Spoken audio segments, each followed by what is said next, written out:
Listener discretion is advised. You are listening to Wine and Crime, the podcast where three friends chug wine, chat true crime, and unleash their worst Minnesotan accents. I can't stop laughing. You guys are real amused by this. I don't think people understand the joy that Skype together mode brings me and Kenyon, and how much Lucy hates it, and how much that makes me love it. I know. The fact that it does not amuse Lachelle, even in the slightest, makes it funnier. I'm happy for you. I'm crying. Amanda's wearing like a little Jacques Cousteau hat. You do look like Steve Zissou. You're so colorful. She's wearing like a red-orange hat, bright orange headphones, blue hair, blue nails, yellow sweatshirt. You should go hunting. Peacocking, honey. Peacocking. I don't own a single one of those colors. No. You don't own a single color. I really don't. Oh my God. Okay. Oh, this is the best day of my Wearing life. head to toe black. Oh my black, God. navy, more black. It's my Or uniform. my underwear. Oh, black. I'm not even wearing that. Oh, black. Okay. Woo. All right. Well, have we done the names? I don't know. I'm No. Kenya. I'm Lucy. I'm Amanda. And if you want to see this beautiful video, go to our Patreon, Wine and Crime Podcast. At Patreon. I don't know. Patreon.com/Wine and Crime Pod. Just fucking search it on Patreon. I have no idea what the URL is. And you can watch our episodes as videos. Mm-hmm. Annie. You will Cool. not get together mode under the sea view, though. Sorry. No, we'll take screenshots of that.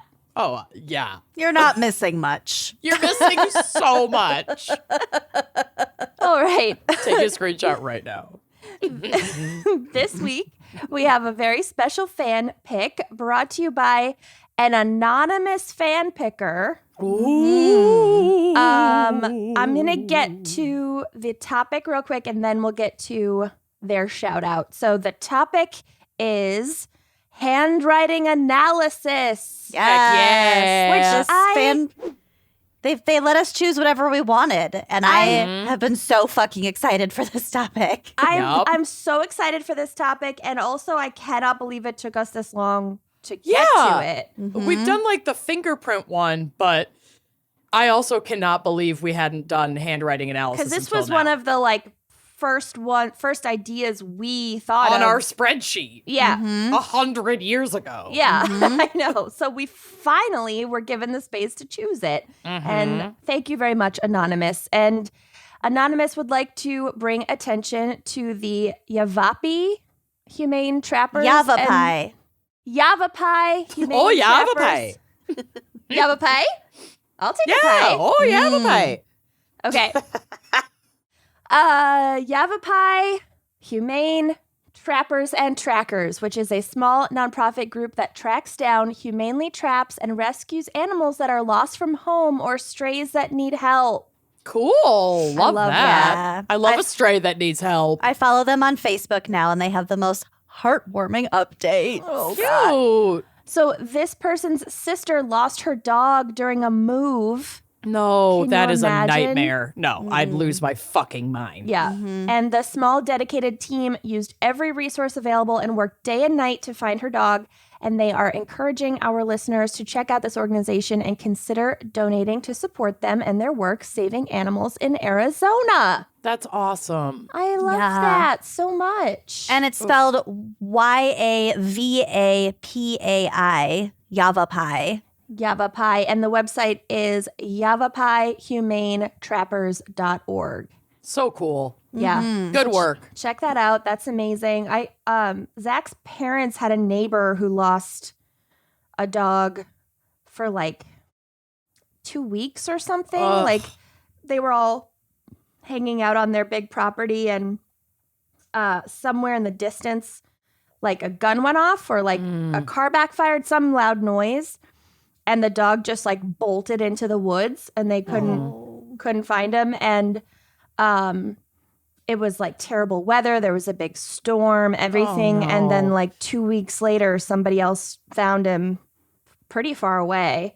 And they were able to be reunited. That's so amazing. nice. I have a friend whose cat ran away. They took the cat in their RV with them, like camping. And the cat got spooked by something and ran away, and it was gone for months. And she was eventually found 90 miles from home, or from where they lost the cat. That's unbelievable. They just got reunited. And my friend was featured on the news. Oh, It's exciting. Yeah. happiness. Yeah, I know. Love it. Anyway, what are we talking about? Or wait, we already talked about that. Yeah. Yeah, we talked about that. So handwriting analysis. So Amanda, give us our booze. What's our wine crime pairing? Well, since we got to pick whatever we wanted for the episode, I decided to pick whatever I wanted for the wine. Yeah. So this is in no way related to handwriting analysis. Make it work. Find a link. You have to. I'll find a way. Okay. But I had this wine and I've been sitting at it because I didn't have it. Didn't we do like a nudist crimes episode? Yeah, we did. Yeah. And I didn't have it then, and I've been sitting on this wine. I got it as a gift for my birthday and wondering when to use it. And you know what? Today's as good a day as any to use it. It's the Send Nudes Rosé. And I use my hands to write, and my hands are nude. The handwriting, the label It looks is handwritten. And it has a handwritten note on the inside. And also the There we go. E's are very unique because they look like backwards threes. Totally. There, Kenyon found the link. Yes, we God analyzed bless. that one. There you go. So this says, our 2020 vintage of Send Nudes Rosé is bound to get you back in your birthday suit. Made from 100% Sonoma Coast Pinot Noir, which is my second, maybe tied for my first favorite rosé varietal. I love a Pinot Noir rosé. Okay. The Wine and Crime Gals Rosé is a Pinot Noir rosé. And I it's do love so good. But I also love a Grenache rosé. But this is a Pinot Noir rosé. It's so good, so delicate. And this is, as you can see, a beautiful sherbet pink. And this rosé bursts at the seams with spring strawberry. And even though we are literally being snowed into our home right now, it's the last gasp of winter, maybe. I'm clinging Don't to the, say that. That's a curse. to the thought of spring. Well, didn't like the official groundhog for Groundhog's Day like die this year before Groundhog's Day? Yeah. And I saw all He these memes super that are like, did. what does it mean if it's dead? And it can't see its now shadow. we live in Narnia, and It's the winter White forever. Witch is taking over. The Mr. sun, Tumnus says, Oh, the sun just approaches the earth. it's like, we're done. That's the end of times. You're going to get strawberry, ripe peach, watermelon, white grapefruit. It's just going to be absolutely gorgeous. She's 13.5% ABV and 100% Pinot Noir. And this bottle retails for $20. So it's a great Ooh. on. a little fancy, but still Yeah, but for like affordable. 100% Sonoma Pinot, that's pretty on Yeah. par. And I have my Wine and Crime Gals iridescent wine key that I'm using to open this. Not a hair straightener, though I have never been able to live down that moment. in my life. All right, shall we pop? Let's do it. Here we go. Oh, cute. The cork has like a little lipstick kiss on it. Oh, it's Oh. adorable. How cute is she? Okay, here we go. Oh, that was a nice pop. Pap. Popped so hard it shook my left breast, and no, I'm not wearing a bra. Well, why would you? Why would I? Yeah. The frickin' groundhog died. It's winter forever. I'm not putting on a bra. Brah. Oh, right, that brah. smells so good. All right, What's up, cheers. Cheers. Oh, I got cheers. my Kim Crawford. Classic. And apparently Kim is a man, but what is gender? Don't at Yeah. me. Yeah, She can be a man all she wants. Yeah, still my girl, Kim. Yeah. I don't care if it's a man. Mm-hmm. All right. Well, Lucy, what is our background and hopefully psych for handwriting analysis? I'm so excited about I this. know. I I spent can feel it. a really long time just I'm reading about this, Really which is why I excited had for to your push segment, back. too. I had to push back our start time by almost an hour. It's okay. It's fine. I love it when you or Amanda have to do that because then I'm not the one doing it. But I still Listen. get the time. I you find But I That if- benefit. if we Right. start within an hour of the time we tried to start, that's on time. I think so. Especially if nobody has Stuff at said, night. Yeah. in advance, like I have a whatever happening, Mm-hmm. Mm-hmm. then I'm always good Mm-hmm. to delay. All right. Okay. Okay. So, bottom line, I'm fucking jazzed about this. Can't so, this wait. is a description from FBI.gov. And also, I would say the majority of my notes came from the FBI's website because they have a really fantastic article, goes very in depth. Cool. Okay. Handwriting is a complex motor skill that is the combination of sensory, neurological, and physiological impulses. Factors such as visual perception and acuity, comprehension of form, central nervous system pathways, and the anatomy and physiology of the bones and muscles of the hand and arm all combine to produce the desired output. That's Wow. so that makes a lot of sense for like why if you're right-handed, your left hand like basically cannot write Function. with any coherence. Mm-hmm. Yeah. So there's a Interesting. lot of factors going in here. So once we, as a human, have mastered the skill of writing, then our brains focus more on what we're writing rather than how we write it, and our own individual characteristics kind of creep in and affect our individual handwriting. I'll also note here, we'll kind of talk about it, but I do want to just say that handwriting is absolutely affected by our education. So when we go on, we're going to talk about graphology. Let's just keep in mind it's gonna be different for everybody, and you know, a lot of people can't write anyway. So And very It's, like culturally specific, and also I would think like time specific, like Yes. old-timey socialization I'm of handwriting. about to get to that right now. Okay. So something interesting to note is the evolution of copybooks, which are books used nowadays in classrooms that have examples of handwriting, and then below that blank spaces for students to copy it. They usually have like, the dotted lines you follow Yeah. along with. We totally had those in elementary school. I fucking loved our copybooks, our little writing books. No surprise here. Hated that. Your handwriting is fucking manic bonkers. It is bonkers. It's but I do- unique. It's unique. It's kind of bonkers. Love my handwriting, I love your handwriting too. It's very distinct. Mm-hmm. except I hate it when I have to write like a thank you card or like a birthday card where it's supposed to be more neat. Like I love my handwriting when I'm just jotting down notes or whatever. I think it looks funky and cool. But if it has to be like presentable, I can't do that. You can't fake it either. Yeah. I like inherited similar traits to my mother's handwriting. Your handwriting is very neat. Mm-hmm. I have pretty neat handwriting, Yeah. which is weird for someone with ADHD, but We'll Who knew? actually get to our own handwriting Oh, a yes. little bit later in my notes. okay, Okay. good. I was hoping this assignment you gave us would come into play. I only gave it to you. Oh, I was we'll going get to to say, it. I didn't get an assignment, did I? Don't you worry failed. about it right you now. You failed. Okay. We'll get to it. Okay, so copybooks. Loved my copybook.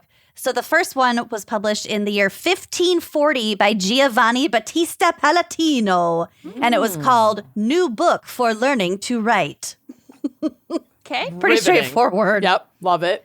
Early copybooks also had instructions for stuff like cutting quills and mixing up your ink. Cool. Because they've been around for fucking ever, which I think is really cool. That's amazing. So over the next few centuries, certain styles evolved. So some examples of that would be like English round hand, black letter or German text, Italian secretary hand, which was encouraged for women. It's for women. For women. Copper. It's just for women. Copper plate, calligraphy, and even a really unique like idiosyncratic style that was used specifically in courtroom papers. Cool. So like not lots like of different shorthand, but like an actual handwriting style. style. Yeah. Huh. Really, really bizarre. More modern copybooks are used to help students practice penmanship, spelling, reading comprehension, punctuation, and vocabulary. Sometimes in older copybooks, like sentences that you had to copy would be things like Bible verses, because they thought that if you just repeated like something with like a moral point to it, then that would like you'd like absorb it. Yeah. Spoiler alert, it didn't. It just makes me think of Bart Simpson. I know, I was just gonna say 1,000%. Totally. The first copybook in the United States was published in 1748, and it was called The American Instructor, or Young Man's Best Companion. Wow. Why choose a title? Yeah. When you can have two that don't make sense. Young Man's Best Companion. Okay. A subsequent copybook published in 1802 had a note from the author that reads, quote, this is my shit, you guys. A neat copybook has often laid the foundation or shown the first symptoms of taste in all the elegant arts of life. Wow. Well, I'm fucked.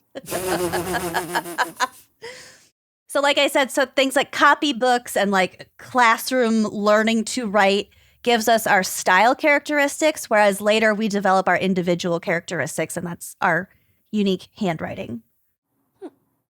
A person who might be analyzing handwriting in a forensic capacity is called a forensic document examiner or a questioned document examiner. They might be looking for evidence of forgery, alteration, or if a sample document is available, handwriting or typing comparisons to rule out or determine authorship.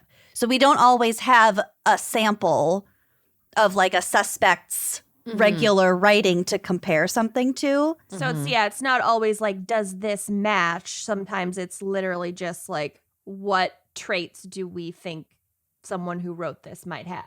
Absolutely. So you could possibly determine whether we're left-handed or right-handed, you know, depending on the pressure of the pen, if they were maybe male or female. But all this is extremely subjective, and I'll get a lot more into that. Quote, handwriting features that examiners evaluate include the size and slope of the writing, pen pressure, pen lifts, the spacing between words and letters, the position of the writing on the baseline. So the baseline is the ruled or the imaginary line that you're writing on. Height relationships, beginning and ending strokes, and line quality. A writer's identity cannot be established through a single individual feature in the writing. Rather, identity is established through a combination of the significant features between the writings with no significant differences. So, for example, my favorite documentary, The Jinx, when they compared the word Beverly across multiple documents, it's not just that it's spelled incorrectly, although that's like the main feature that I remember. It's because of like the Y is unique and the B and the E's are very unique. It took so much self-control not to just cover Robert Durst again. I know. I wanted to. I wanted to too, but I was like, no. Hopefully we have raved about The Jinx enough that everyone listening to this podcast will have seen that documentary. God, it's so fucking good. It's so fucking good. Yeah. So like I said, an example of like a sample could be your address written on multiple documents over time could be a good source of information for an examiner. Because you write your address on like, you know, bank like loan documents and your mortgage stuff. And Yeah, you've done it like a million times. Yeah. Right. Mhm. And also like it's never going to be like perfectly identical every time, but you can like establish Patterns. what the pattern typically is for that person. So some specific figures that one might look at for comparison are the number of strokes used to form the uppercase R. So Different strokes for different folks. Exactly. So I do it in one. So some people do it in two. Like where they make the line and then the R. Yeah. That's how So Yeah, you I make just- your I do a downward loop. line and then your, Then I you start lift. at the top, down, and loop it back. Mm-hmm. Yeah, I do a lift. You could look at the ending stroke on the lowercase y. So I'm if just the, doing your, all of this. if now your that you're downward stroke goes straight down, or if you like curve up and around, both of Okay. you go straight down. How could you even like tell? Oh, I guess when you look really close, because I actually keep my line on my R pretty sharp. Okay, what was the Y one Whether it's straight down or whether it's curved, for an uppercase Y? the lowercase y, Oh, I basically do it the same way either way. the little tail. I don't know. It kind of depends. Oh, uppercase I keep it straight, lowercase I curve it. Yeah. Okay, this is fun. yeah. Also, if you write the number 8, are you doing 2 circles or one continuous One loop. formation? I consciously changed this. Oh, In my creep. Which Let's is hear why it. it's important to look at multiple characteristics of a sample. Makes sense. Makes sense. At some point, I think in late elementary school, I also used to like only write in cursive, and then I Gave up. Yeah, in elementary school, I was like, I'm only going to write in cursive. And I did that for a full year. And it was, It was her American Girl doll yeah, time. yeah. And it was really bad. And my cursive never got better. And finally, I was Oh, like, honey. okay, this is not working out for me. So I switched.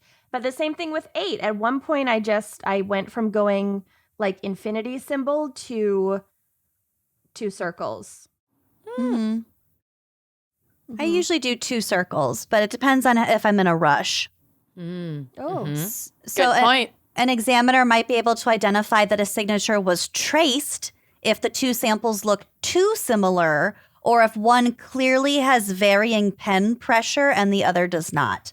Or if you really didn't want to show your mother that report card that she was supposed to sign, and so you traced her signature on the sign. My God, I have Yeah. forged a lot of late slips with my mother's signature. my mom's handwriting is really tough to Distinct. It replicate. is. Yeah. Yeah. I It's think she different did that from on mine, purpose. But Oh, you it know is- she did that on purpose. It is You know she did. large and loopy. Mm-hmm. Mm-hmm. Yeah.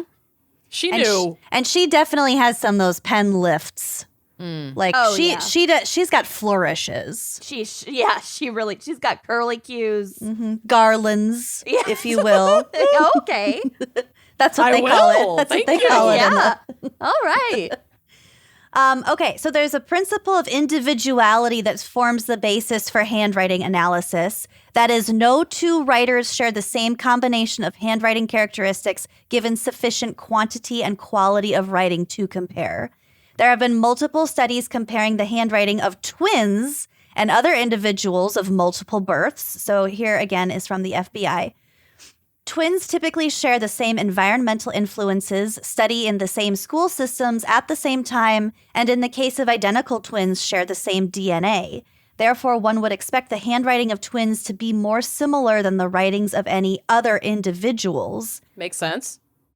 But in fact, identical twins have been found to share a high degree of similarity in their handwriting. However, these studies, which involved more than 200 sets of twins, found that trained examiners were able to distinguish between all of the twins' writings. That's pretty wild.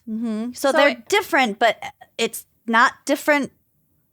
It's similar, but it's not like the same. Okay. Right. Probably because of that muscle memory piece. Yeah, I mean, at the end of the day, you're 2 different people. You're 2 separate Right. people. Right. So, yeah. So they say. Yeah, I'm not convinced, but I want to know about I'm told that twins are different people. So. about those conjoined twins who share everything except their heads.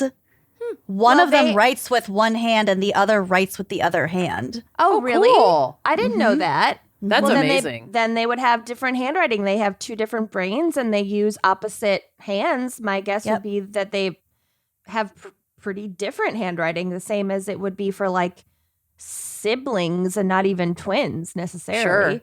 Yeah. Yeah. Cool. Yeah. The human brain is just unbelievable. Amazing. I It's wonder if they terrifying. can write. Well, they have two brains, so presumably they could write at the same time. Mm-hmm. I don't know. I have so many questions for those girls. Yeah. I mean, if anybody has a connection to them and they want to answer that question, I think that's a interesting question to ask. Blortney played volleyball against them in high school. Yeah, they're from Minnesota. They teach. They're from Chaska. Yeah, they're teachers in somewhere in the Twin Cities area. So if anybody has any connection to them and they want to answer our handwriting question, that would be, we would so appreciate that. They Yeah. have no interest in talking to us. You never know. Oh my God. Also, that would open the floodgates for my enormous list of questions for them.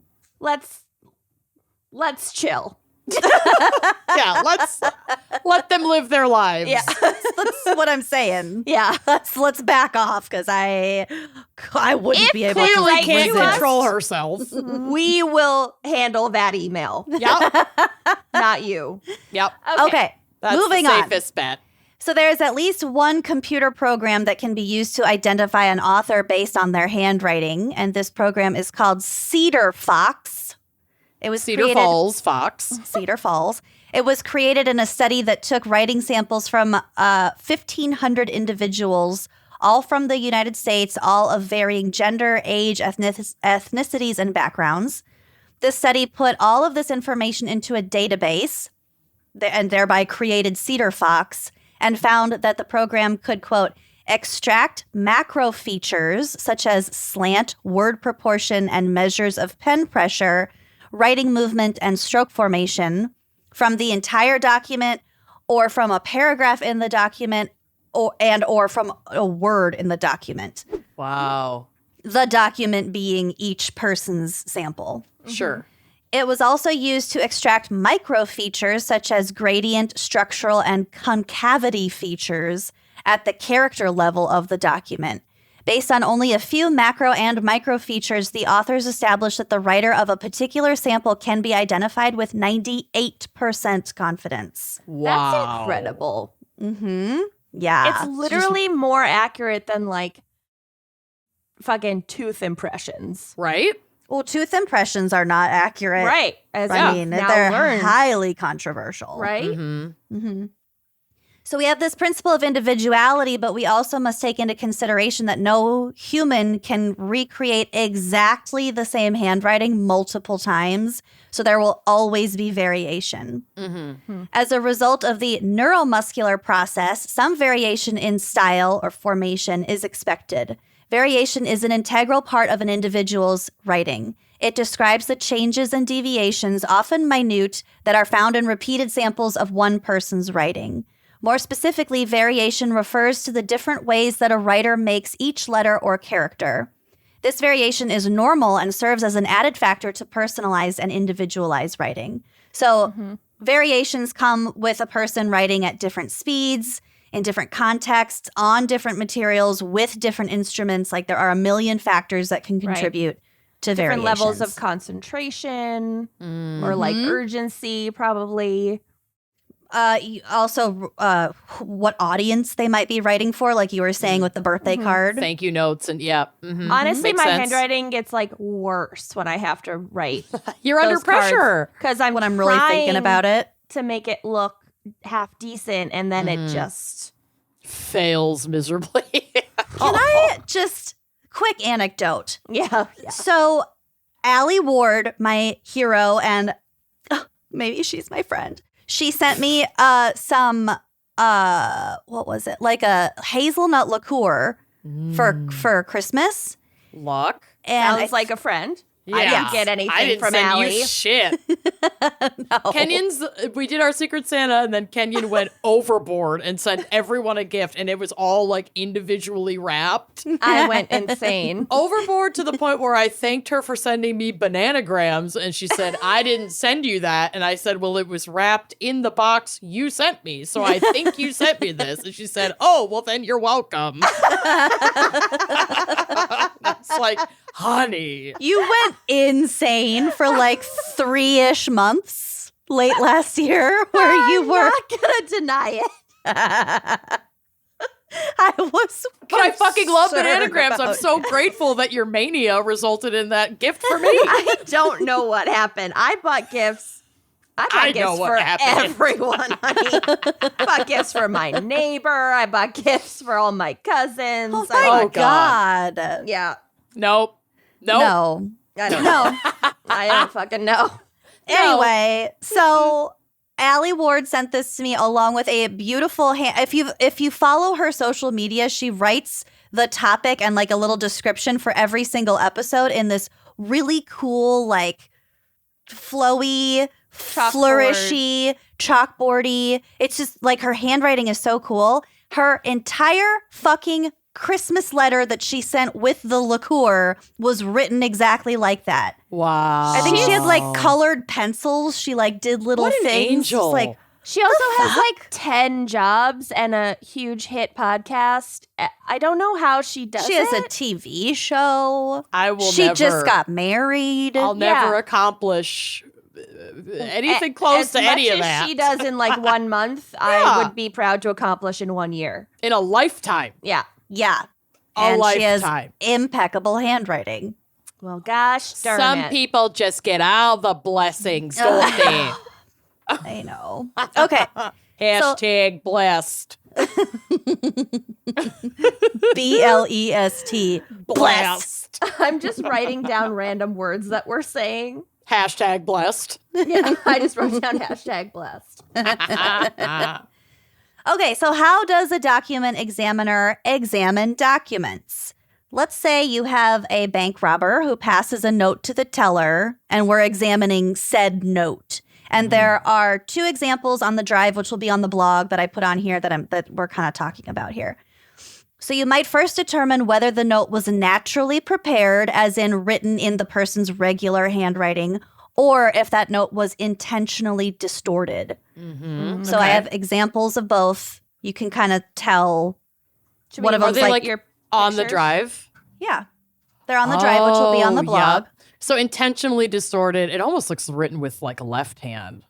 Yeah, it's like really like kind of Shaky. scratchy, like shaky. Yeah. You could Everybody also be write- clam. You could still write with your dominant hand, but write like holding the implement really weird. Like holding it in like a fist, maybe. Yeah. But yeah, and half of this shit is spelled wrong. I have Yeah. a canoe. Be quiet and no one gets hurt. Mm-hmm. Okay, so we quiet. call that intentionally distorted. If it is intentionally distorted, you're kind of out of luck when it comes to finding a sample with which to do a side-by-side comparison.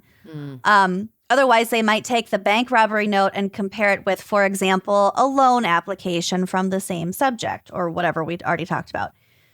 Quote, the characteristics examiners consider when conducting comparisons are the subtle subconscious habits of the writer, such as writing in relation to the baseline. So again, that real or invisible line that you're writing on.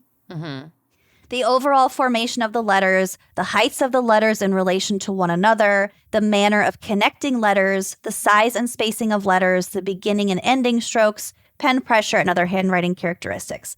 The document examiner does not consider misspellings as individualizing characteristics of the handwriting. So I kind of mentioned that when we touched on Robert Durst. The fact that he spelled Beverly wrong. It was a big deal in the documentary, but in a forensic setting, that wouldn't Because big that's deal. can't so, hold that as that's so evidence. easy to Intentionally intentionally do. distort, like you're saying. Yeah. Also, like, I don't know. There are a lot of people who would misspell Spell Beverly. shit wrong. Yeah. Yeah. You can't say like, "Ooh, you dumbass, you misspelled gun twice." It's just like- not compelling enough to be like exactly. the smoking gun. Yep. It could be of note. Okay, in so an I'm going to investigation, I guess. blast through this next part because there's a lot in here, but there's a lot of words. Okay. Among the features to be considered by the examiner are elements of the writing such as abbreviation, alignment, arrangement, formatting and positioning, capitalization, connectedness and disconnectedness, cross strokes and dots, diacritics and punctuation, direction of strokes, disguise, embellishments, formation, freedom of execution, handedness, legibility, line quality, method of production, pen hold and pen position, overall pressure and patterns of pressure, emphasis, proportion, simplification, size, scale, slant or slope, spacing, speed, initial, connecting, and terminal strokes, system, tremor, type of writing, and range of variation. Holy fucking shit. Other features such as lifts, stops, and hesitations of the writing instrument, patching and retouching, slow drawn quality of the line, unnatural tremor, and guidelines of various forms should be looked for and considered when present.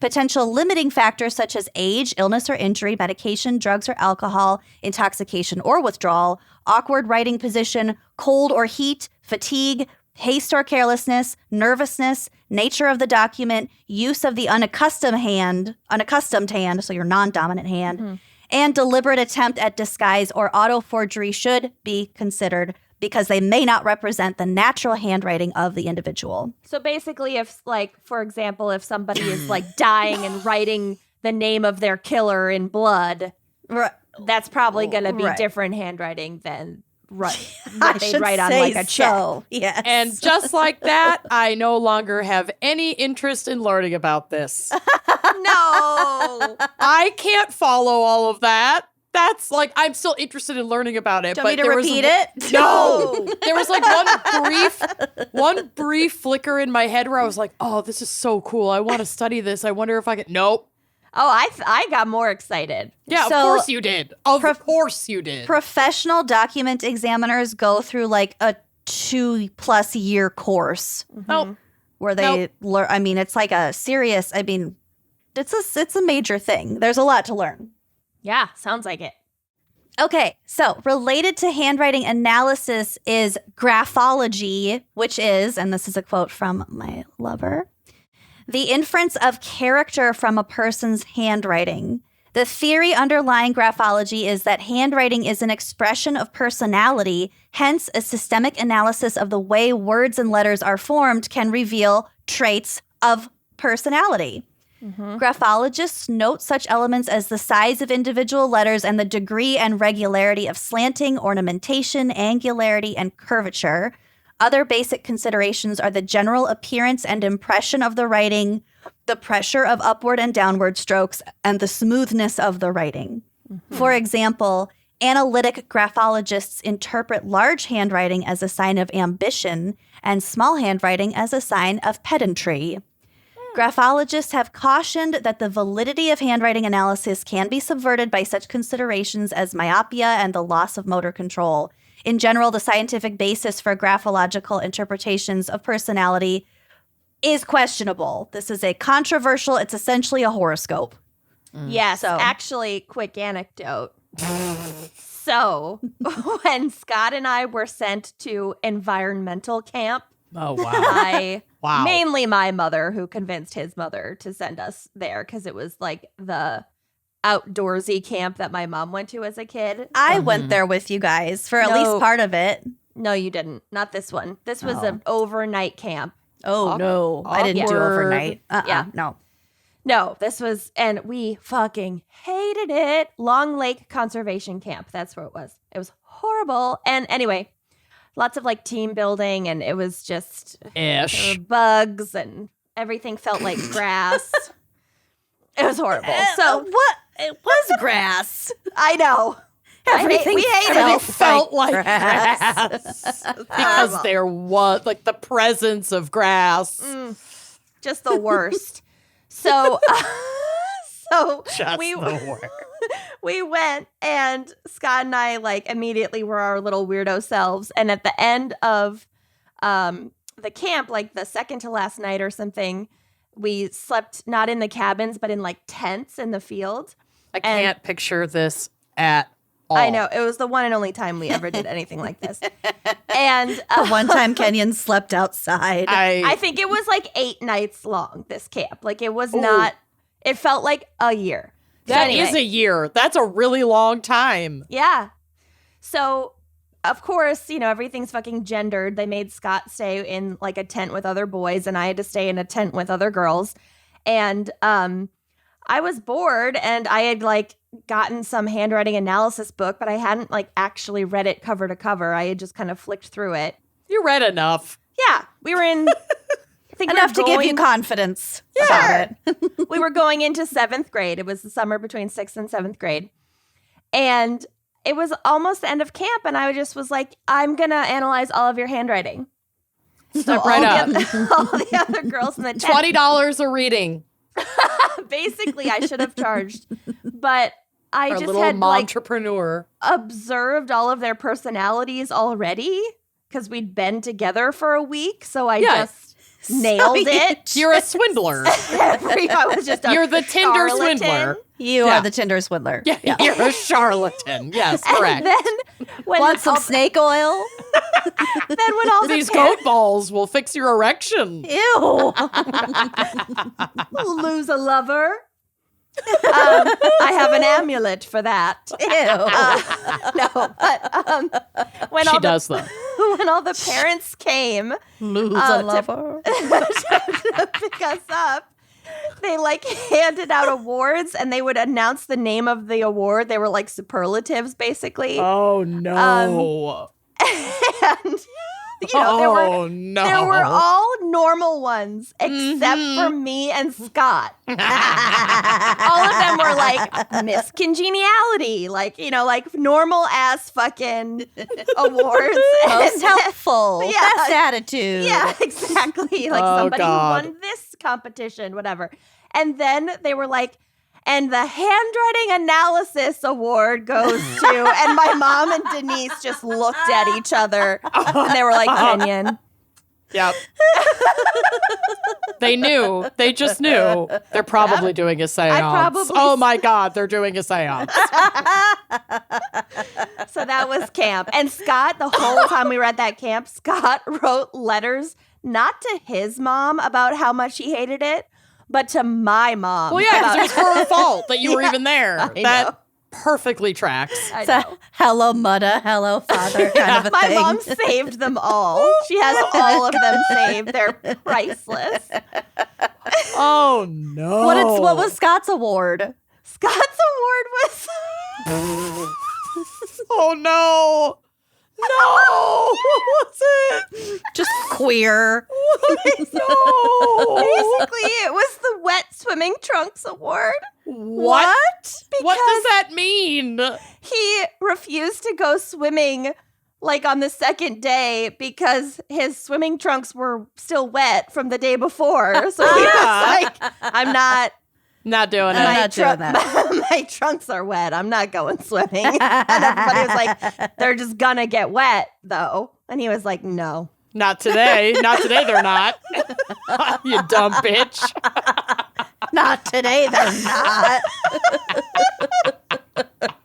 Holy shit. Looking back, they definitely hated us as much as we hated them. Oh, yeah. They did the best they could. Yeah. It was not a good fit. It's not a good fit. So, on that note, Holy shit.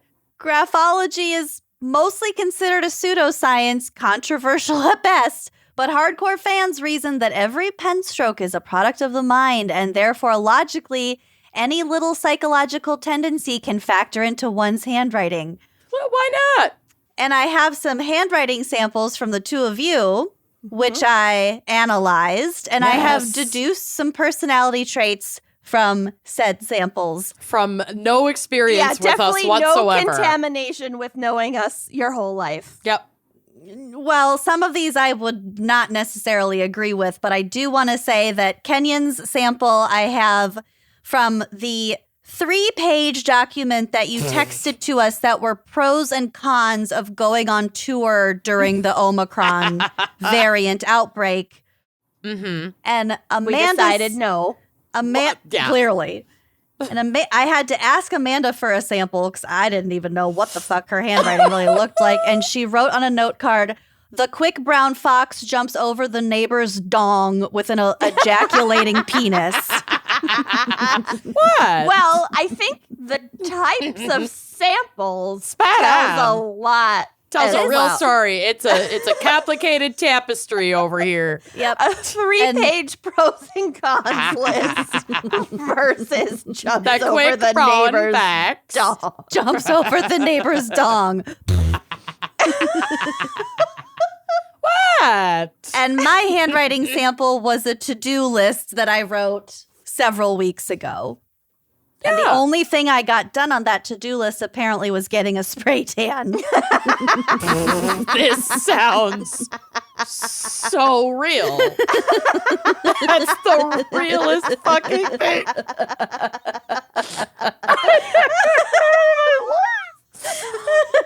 Oh my god. The only We- one that got a check checked mark. We are so fucking predictable. We really are. It's yep. Okay. All right, Got tell it. us our personalities. Okay, Amanda, Oh god. according to your sample, you set high goals for yourself. You are cautious. You are an attention seeker. Yeah. Yeah. You have an outgoing personality. Yeah. You are relaxed. You are This little left helps. you are trusting of others. You are ambitious. Sure. You are impatient, Yes. and you lack inhibition. Yes. Yeah. A lot of that is true. Yeah. Yeah. All I right. would say you're cautious about Certain things. very Yeah. very specific things. Mm-hmm. Yeah. But since you said that your handwriting looks a lot like your mother's, maybe this says a lot about your mom too. This is also like the messiest I've ever seen your handwriting in this sample. I was moving quick. I wanted Yeah. to keep it natural. Yeah, because Yeah. usually I think your handwriting is maybe a little bit neater than that. And I wanted to give you a variety. I wanted to give you lowercase, uppercase, An illustration. an illustration. Yeah. All right, Kenyon, according to your ample my sample. Ample sample. Won't shut up. Holy shit, I forgot about this list. Overthinker. You have big ideas. You are a bit of an attention seeker as well. You Sure. look to the future. You may be uptight. You don't say. Maybe. You have a fear of abandonment. This one was kind of wild because it was really specific and it was super apparent in your sample. Oh, God. You have a strong yet tumultuous relationship with your mother. That is the most spot on That's the description scariest shit. of that relationship. It's like, it's where and to what degree you cross your T's. Yeah. They say that's the relationship you have with your parents. Angry. The way I cross my T's is like very high up and very long. Yep, that's It's exactly like a what it sword was. stroke. If your stroke is higher, that's referring to your mother. You have a stronger relationship with your mother, and if it's really long, there's like an intensity there. Huh. Well. You trust others. You are very intense. You have strong emotions. You're independent, and you maybe have a chaotic inner life or just chaotic handwriting in general. I definitely have chaotic handwriting. I don't know how chaotic my inner life is, besides don't think just you have run-of-the-mill anxiety. Well, I don't yeah. think you have a chaotic inner life. We I don't all think have a so. chaotic inner life. Yeah. But the rest of it, pretty true. For attention seeking, that it's very specific to certain things. Like, I'm not like social media blasting, but if somebody misattributes one of my jokes on this show to say, I don't know, Lucy or Amanda, then yeah. Or the other way around. Or the other Got way hell around. to pay. I don't enjoy that. Time No. to pay the troll toll. Yeah. All right. Did you analyze yourself? I did. And I used a sample that I had written several weeks ago because I didn't want to taint the results. Hate a tainted taint. So according to mine, I prefer to stay out of the spotlight. Yeah. I am a reserved observer. I am optimistic. I have trouble connecting with others. Unless they're trying to take a photograph as a Selfie. group. And then you're their best friend. Suddenly Yeah, and out of yeah, nowhere. Or their cat. Yeah. I don't have any trouble connecting with cats. Yeah, feline others are a non-issue. I'm good with facts. That's true. I am independent. I am depressed. I am flexible. I am not fucking flexible at all. I was going to say no. The least flexible person. Correct. And I have some degree of mental clarity. Some. I think the fact that you know how inflexible you are demonstrates to your mental clarity. Correct. Yeah, I would agree. that's pretty Like good. I said, I don't agree with at least one thing in all of our lists. But again, this is essentially a horoscope. Yeah. I actually think that you are more social than you give yourself credit for. I just don't like it. I don't know. Like, you go to the bar, you know, you have your bevy of friends. I, like, legit do not leave my house. I for have 4 12 friends. days in a row. That's a lot of friends. 4 is a lot. I have 4 friends, and I really only hang out with them at the bar. Yeah. But that's a social life. I took Ben to Target because he doesn't like going shopping by himself. So now we're calling it Target practice. Love Cute. that. So Love that. try to go every week. We do some Target practice, even if it's at the grocery store. Well, that's adorable. That's cute. I must That say is that. just adorable. Yeah. Okay. So just a couple other things here. A's and O's are considered communication letters, so closed, neat circles represent that the writer is discreet, whereas open letters, like if you don't connect your A's at the top, like Amanda, I don't think you connect your A's very much, Yeah, I'm loopy. Yeah, That you don't. may indicate that you can't keep a secret. I mean, yeah, it may. It may indicate that. Lowercase letters like J, Y, and G, so we were talking about the lowercase y's, those enter the lower zone, so they're under that baseline, and they are associated with action. So specifically Y, how you make your lowercase y, is associated with money. According to this article, most of this is from a Good Housekeeping article that I read. All 3 of us are pretty well grounded. We don't indulge in fantasy. And according to the way we make our Ys, we're also all poor. So, I mean, once you factor in student loans, my net worth is in the red. yeah, really. So it's not And wrong. then- I have like 3 different ways that I make Ys, though. It depends on where in the sentence they are. It depends on if it's the end of a sentence or if there's an S after it. Yeah. Because, like, I just wrote Rothy's. I'm writing down our promo codes. And there's an S after the Y, and I definitely make the Y into a loop that turns into the S. But if Yeah. it's just ending with a Y, it's like straight down. Yeah, it really depends. So looking at our signatures, all 3 of our signatures are pretty illegible. And Mine's literally a lowercase a and a J with a squiggle. A Jacobson. Yeah, Mine It mine looks is like a sperm.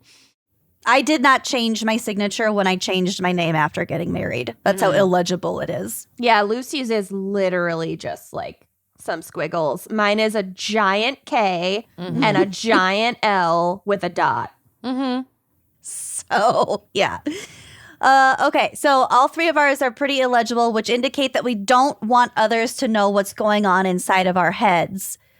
Big, full capital letters, like your mother's signature, indicate a certain showmanship, which I feel like Kenyon's big K and big L, that's the only legible part of your signature. So maybe there's some sort of combination there.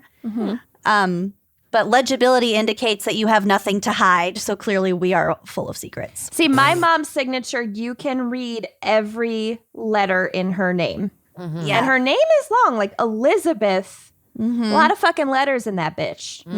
But you can, she is like the most transparent and honest person ever, like sometimes to a fault. Yeah. Yeah. Yep. So that's Graphology for you. Wow. I wouldn't place any bets on it, but it was kind of fun to Too late. Yeah. And, you to know, look at our handwriting samples, your ample samples. my I ample love it. sample. Yeah. Read through my ample sample to make sure that this is something that could go on the drive. What did I Well, say? I think I might ask you to submit something else because Okay. there were some personal details on here. Yeah, for sure. You can post mine and you can post Amanda's, but maybe submit a different one for the blog. Yeah. That's fair. Okay. Well, good job. Thanks. Yeah, that was And- fascinating. It was Let's- really fun. Are we ready for my case? No. No.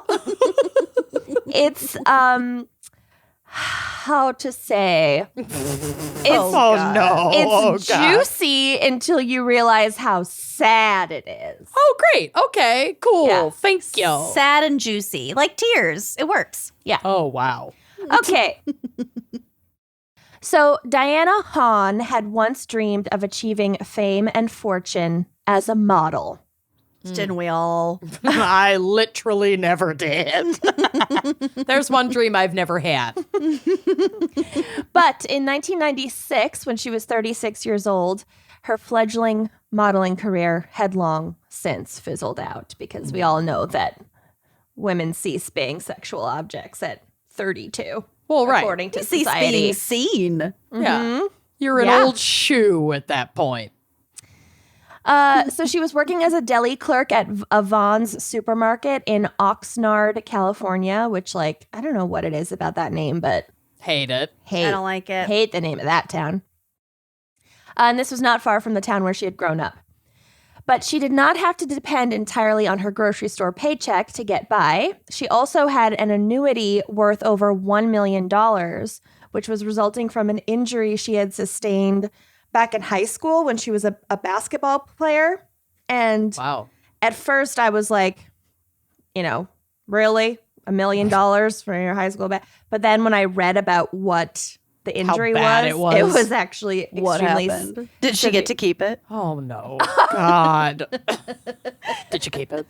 So a backboard, like, you know, basketball, Yeah. fell onto her head during a game. No. And she was in a coma for 3 months. Holy shit. Whoa, whoa, whoa, whoa, whoa. Oh my lord. Where did the $1 million come from? I think, you know, the backboard wasn't Insurance. secured properly. And so, yeah. Oh, it's like an insurance claim? Yeah, the school must have, either the school or Probably the got school's sued. insurer had to pay for it. That's really intense. Wow. Yeah. Also, it might explain some of her choices Oh. later on because she had a severe head injury. Oh. Gotcha. So this annuity paid her over $1,000 per month and was set to continue every month until she turned 65.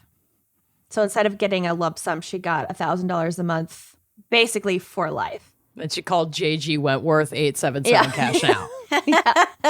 Got it. Right. And like $1,000 a month. Yeah.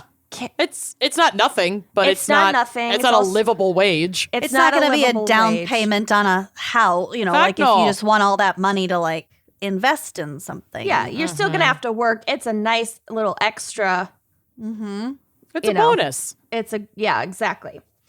So, and I've lived off of less per year, but also I was like not a full adult yet and didn't have like dependents. So, at Vaughn's supermarket, she soon hit it off with Michael Daly, who was also 36, and her manager. And the two quickly realized that they had a lot in common. Oh, a Including romance. He too had a backboard fall on his head in high school. Oh my God. Can you imagine? No, I wish. If only. I wish. God. Well, Ooh, okay. so, for example, both of their mothers were originally from Japan, and both of their fathers were white and had served in the U.S. military. Michael, though, was married with 2 young sons, and that did not stop him and Diana from starting a little affair.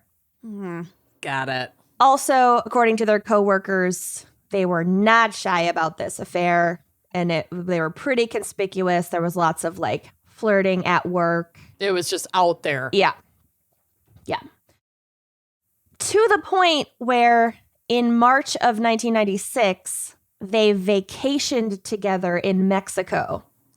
Yeah, that's not Come discreet at all. Which, like, I don't know how would you even begin to try to hide that from your spouse? You're on Right. a work trip, and it's Yeah. 1996. You work at a grocery store.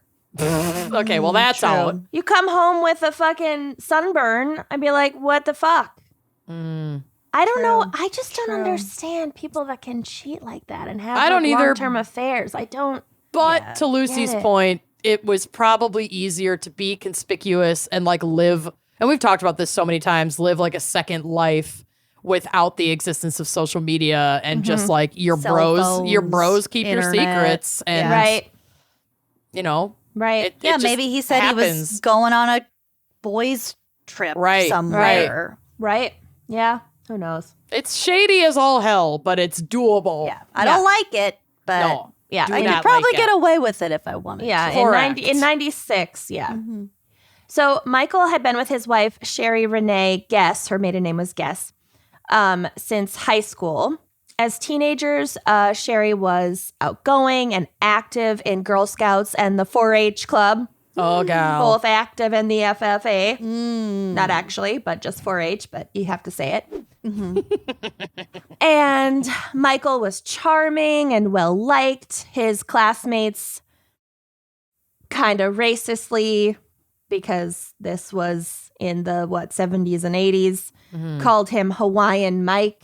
Oh, Lord. Okay. He had no connection to Hawaii, but he was half Japanese. Anyway, so they were high school sweethearts and they got married very soon after graduation. But just a few years into the marriage, Michael grew restless. And so Diana Haun was by no means his first extramarital affair. She was one in a very long list. You're one you're in a gonna- million. If you're going to get married that young, prime of your life, you're suddenly saddled with children, and then your husband feels entitled to go dick around with whoever he fucking wants to. Yeah, any of the young folks listening, just wait until your real fuckable days are behind you. There's no Then rush. get married. There's Go- really no rush. Go fuck everything. Yeah, there's no rush. Everything. Go. Sow your oats. Fly free. Take all the nudes and sow all the oats. Lucy and Yeah. I are being very hypocritical here, though, because you met Corey when you were like 20 and I was 21. Yeah, but I did a lot of damage before I was before then, so I'm good. I laid some pipe before I got married. Same. I laid some pipe. Yeah. We were efficient. Yeah. We knew what we had when we had it. Yeah, I've had a lot of breaks in my monogamy over the years to figure out where to put it and where to get it put. Okay. You just gotta figure out what you like. Yeah, just saying, go fucking Dabble. Go nuts. Yeah. Dabble. Fuck, literally fuck everyone and everything. Fucking dabble. Dab.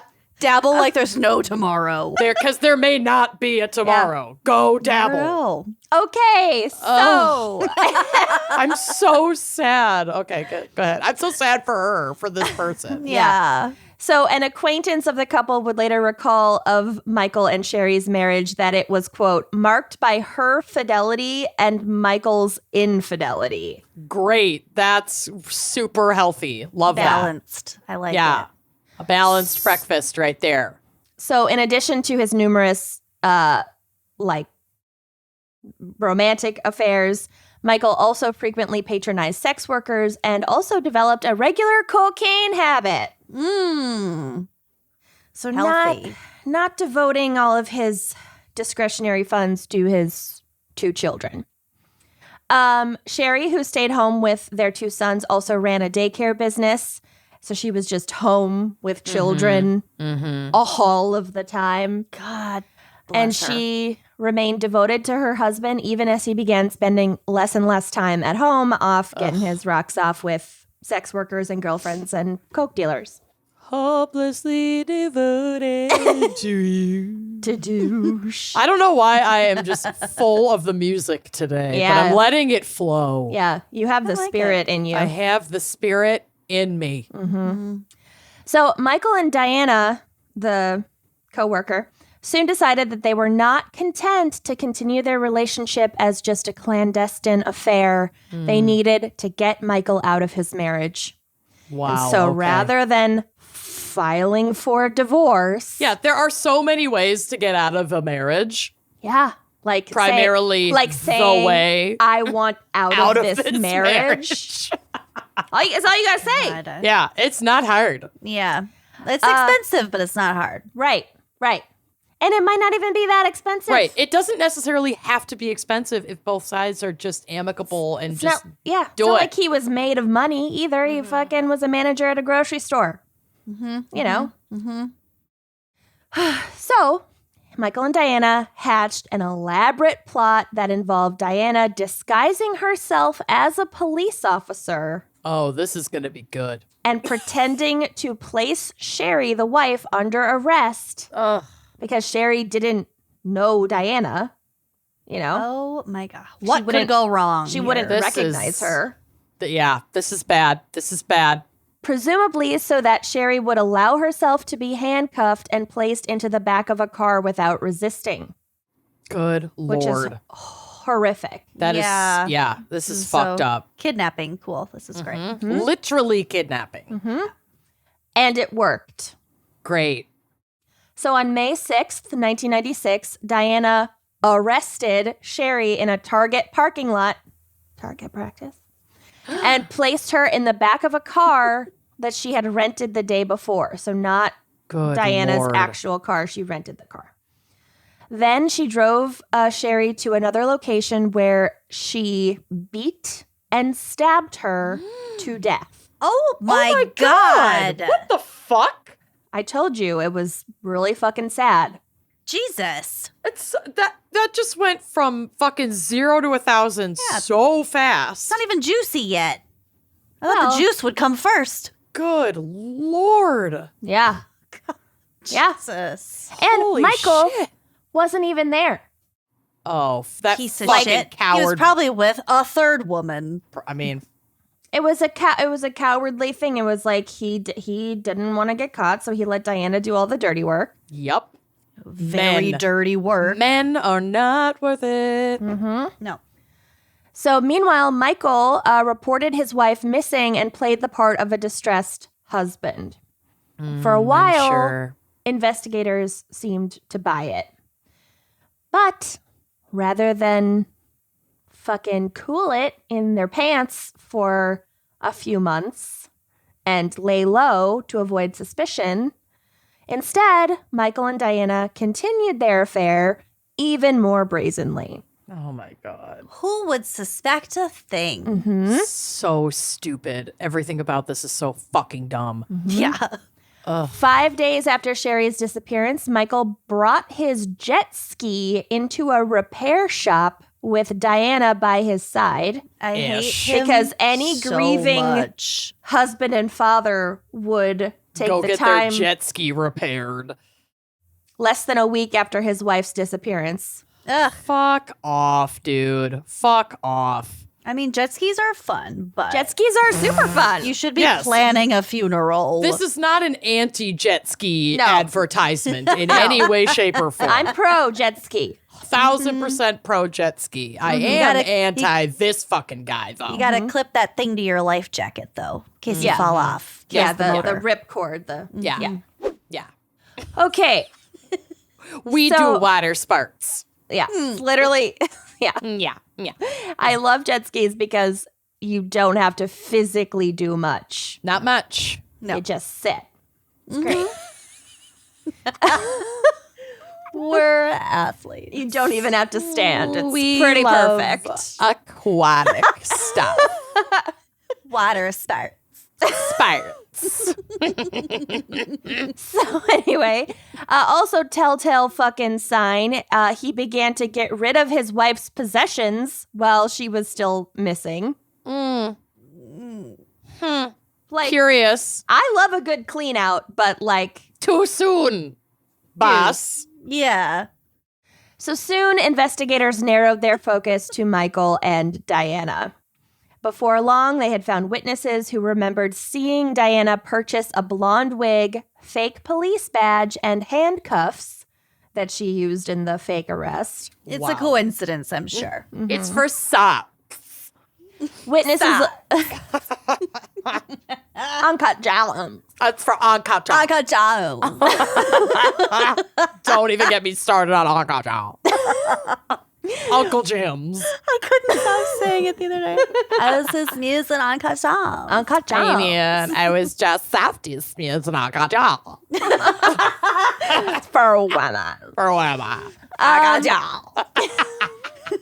Witnesses also placed her near a ravine where investigators would discover Sherry's remains on June 1st, 1996. So people literally saw Diana like near this fucking ravine. Yeah. Sus. Multiple witnesses. Good And- Lord. Sherry's blood was found inside the car that Diana had rented, and a local dry cleaner contacted police to report an anonymous phone call from a woman asking for advice about removing blood stains from a car seat. I'm sorry. It's not funny. It's just so dumb. Yeah. It's so dumb. Yeah. If Yep. yeah, like the stupidity of Michael and Diana is funny. What Yeah. happened to Sherry is not funny. Oh, it's awful. Yeah, it's Oh, awful. yeah. It's Right. fucking awful. Right. Of course. So Michael and Diana were both arrested and charged with Sherry's murder. I want to just add, and we will get to it, but like fucking Diana also bought all of this shit with checks, Oh my God. not cash. Checks. Ooh, yeah, that backboard had something to do with this. Oh my Yeah. God. Yeah. This is so dumb. This is so dumb. I honestly wouldn't be surprised if Michael were the one making all these fucking dumbass moves. Mm-hmm. But Diana, you should have been smarter than that. Lady Di. So Diana's trial took place first, and it was decided that capital punishment was on the table if she was found guilty, because this was so fucking premeditated and gruesome. Her defense lawyers argued that she had been taken advantage of by Michael, who had manipulated her into committing the crime. And like, look, anytime you have more than one perpetrator of a crime, someone's getting manipulated. Oh, and yeah. But like, and you still have You're agency. still Right. culpable. You're still And- an adult person. so it's also like someone's probably going to turn on the other to save their butt when it comes Oh, down yeah. to it. You think? I mean, if someone's about to sing like a goddamn canary, I could just fucking hear it. They're warming up. but They're he's so warming up. loyal. He's just so loyal. Some of the most incriminating evidence against Diana had to do not with the blood stains that she had tried to Good get rid God. of, or the murder weapons, but with a green pen that police had found in her possession when she was arrested. Pink pen. And also, green is kind of a rare pen color, I think. I got one right here. It was Yeah, Ray. It was you- Ray. You have a lot of I have a pens. lot of pen. Yeah, Yeah. I do. So, a green pen had been used to sign the rental car agreement for the vehicle that was found to contain Sherry's blood. And checks written out in green pen had been used to pay for the wig and several other items purchased in the lead up to the murder, including also a pantsuit, Ooh, never a good idea. Never a good call. a camping axe. Okay. Stop writing Okay. checks. Jesus. Yeah, I know it y'all- was 96, but like, come on. Their cash was more common in 96. Yeah. We I feel had like now- ATMs. You probably were allowed to rent a car with cash in 96. It was a free-for-all. It was the Wild 90s. West. It was the fucking Wild West. Yeah. Like, it's not Straight like up. it is today. So, multiple handwriting experts were called as witnesses and questioned about Diana's signature and whether it could be definitively matched to signatures on the rental car agreement and checks. And 2 FBI document examiners were also flown in from DC and called to the stand to examine the checks used to purchase the various items and compare them to handwriting samples that Diana had provided to the police. So, because I think one FBI examiner was brought in on behalf of the prosecution and the other on behalf of the defense, obviously they had conflicting analyses, but like, she fucking did it. So, Yeah. Of course she did. whatever. So they provided slightly conflicting analyses to the jury. One of the FBI examiners stated that although she found similar characteristics in Diana's handwriting and the handwriting on the checks, she was still, quote, less than positive that each check had been penned by Diana, which I think is like the loosest possible out. Instead of being like, definitely not her, she was like, I can't conclusively say yes. So And the I'm FBI, not saying yes. they have like a rubric where that's one of the it's they can have like one of 5 like results, like conclusions. Right. And that's one of them. So, however, another document examiner called to the stand by the prosecution stated that the signature on the writing sample that Diana had provided was definitely made by the same person who had signed the rental car agreement. Diana apparently had a unique signature, and unfortunately, I couldn't find the example of her signature online, but maybe somebody else can. I don't know. And this was characterized by being slightly illegible with an overly large D and a slanting middle initial J. Okay. The signature on the rental car agreement looked slightly different than usual, and there was some debate over whether this meant that someone had tried to forge her signature, which, like, who? That didn't happen. Right. That's not what happened, but Right. I see Or- why they're trying to. Yeah. Or if Diana herself had made an attempt to disguise her own signature. That's much more likely. Even more bizarrely, these expert document examiners also weighed in on some typewritten documents. Although that's not that bizarre, but like the fact that the same experts weighed in on the typewritten ones, I thought was interesting. I think they're all trained that Across. 2-year training course encompasses like all sorts of documents. All the Right. things. So like if you're using a typewriter and you like do 2 spaces after a period or whatever. Yeah. So, in the aftermath of Sherry's murder, several press outlets had received an anonymous typewritten letter claiming responsibility for the murder, along with several others in the area. So, somebody was trying to make it seem like Sherry's death was part of like a serial killer spree, which like also is really fucking dumb. Right. Yeah. The letter claimed that law enforcement had been, quote, lazy and gullible when investigating the case, and that Sherry's murder was actually committed by, quote, British nationals, Oh. a small foreign faction. Yeah. I love these. British. God. British nationals. I don't think they knew what that meant. You know, in high school swimming, I almost went to the British Nationals, but I just missed it. Just missed her. committed by some bloodthirsty tourists. It's so fucking dumb. It's so dumb. People are so dumb. I know. I love it personally. So police Makes our jobs easier. Yeah, it really Yeah. does. Limitless content. very quickly seemed to suspect that Diana had typed the letters herself, and then they seized multiple typewriters from her home because she had like several typewriters. Oh, wow. That sounds like Kenyan. I wish I had multiple typewriters.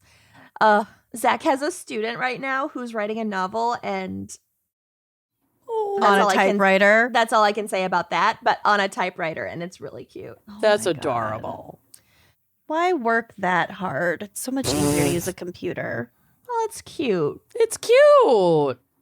So one of the FBI document examiners stated on the stand that, quote, I was able to determine that the same style and design of type was present in like the letters and the machines, but unable to say for certain that it is from the same typewriter. So it's consistent, but not definitively the same. Mm-hmm. Similarly, testimony about the green ink used for the rental car agreement and the checks was technically inconclusive, but like, I don't fucking know. I think it's her damn green pen. I don't care. Mm-hmm. A different FBI expert from the one who analyzed the typewritten letters stated that the ink was common and widely available to a number of people. So it's just like a regular ass green pen. Mm-hmm. So they couldn't be like, this pen was made in like the foothills of Bavaria. in the fires of Mount Doom in Right. Mordor. It was just like a regular ass pen that a lot of people might have. So Okay. it's that makes the green pen a little more circumstantial, but still evidence. Yeah, The consistency of the use of that specific pen I think. across samples. So despite the preponderance of handwriting-related testimony, like the real most effective strategy of the prosecution seemed to be just all the other mountain of evidence against Diana. Everything else. And their portrayal of her as a woman out of her mind with jealousy who wanted Michael all to herself and was willing to do whatever it took to achieve this. Because he's such a catch. Yeah. But like, I don't fault the prosecution for doing that because they're trying them separately and they want to like nail a conviction Oh, yeah. of Diana. And so they have to, in her trial, focus on her. Mm-hmm. Yeah, that's how it works. So on September 26th, 1997, a jury found Diana Haun guilty of conspiracy, kidnapping, and murder. She was sentenced to life in prison without parole, so they did not give her the death penalty. 4 days before my 10th birthday, too. Just really Wow. ruined my party. Wow. Oh, you're still recovering from that. Yeah, I don't know if I ever will. That bitch. The trauma is reflected in your handwriting. Yeah, yeah. I picked that up in Especially my in the analysis. dong. Not the word, but the drawing of the dong. The disconnected. The Dong. how the balls are not connected to Yeah. the base of the shaft. That's Yeah. a sign of trauma. It is. Sure. Some kind of trauma. Michael Daly was tried separately and also potentially faced the death penalty if convicted.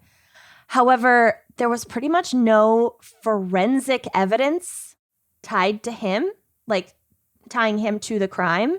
And he had an alibi for the time of Sherry's kidnapping. He was at work. Everyone saw him at work because he's a fucking coward. And he planned made it her that do way. it all. The gal do his dirty work, yeah. Yep. So he had Diana literally buy all the gear and the murder weapon and the vehicle and literally Use like her commit the checks. crime. Yeah, exactly. Her fucking checks. I can't with the checks. God. He instead was charged with, quote, lying in wait and committing the crime for financial gain. So I'm Okay. assuming life insurance or whatever and like getting to keep the house and all that stuff instead of getting divorced.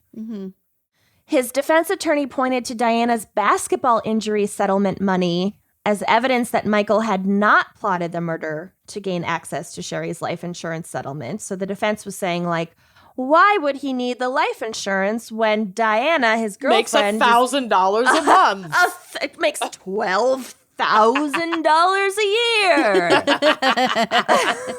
That's absurd. It's not about the money. Yeah. Oh my God. Before taxes. Wow. What a deal.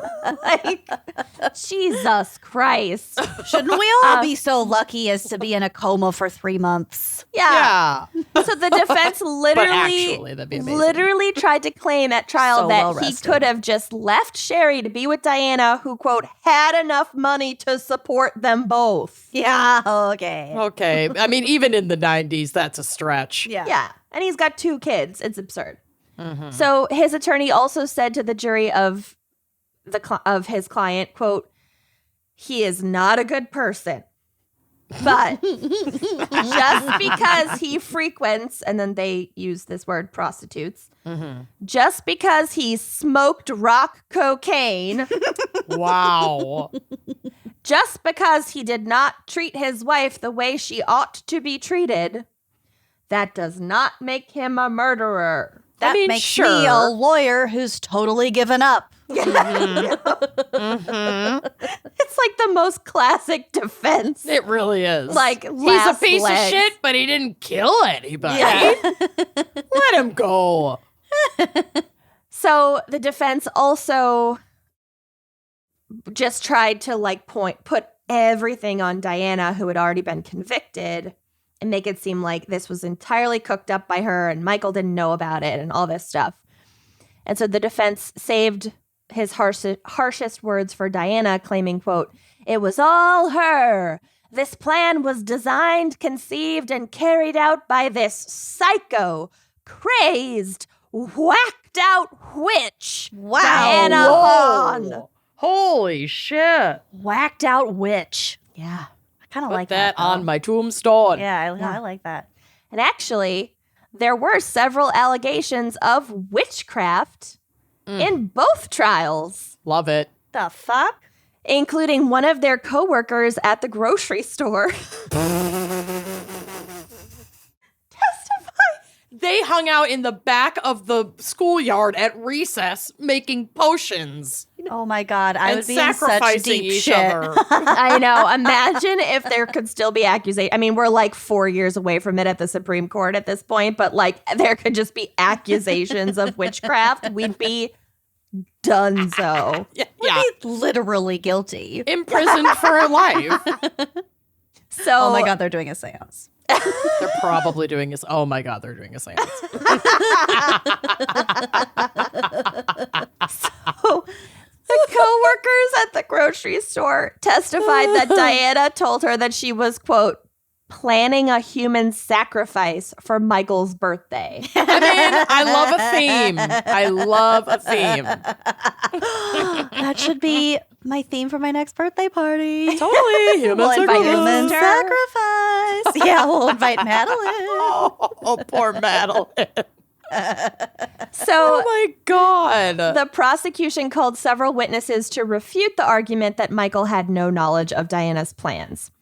Debbie English, a close friend of Sherry's, testified that Michael had inadvertently made a remark to her that seemed to indicate he had knowledge of where Sherry's body was even before police had discovered her remains.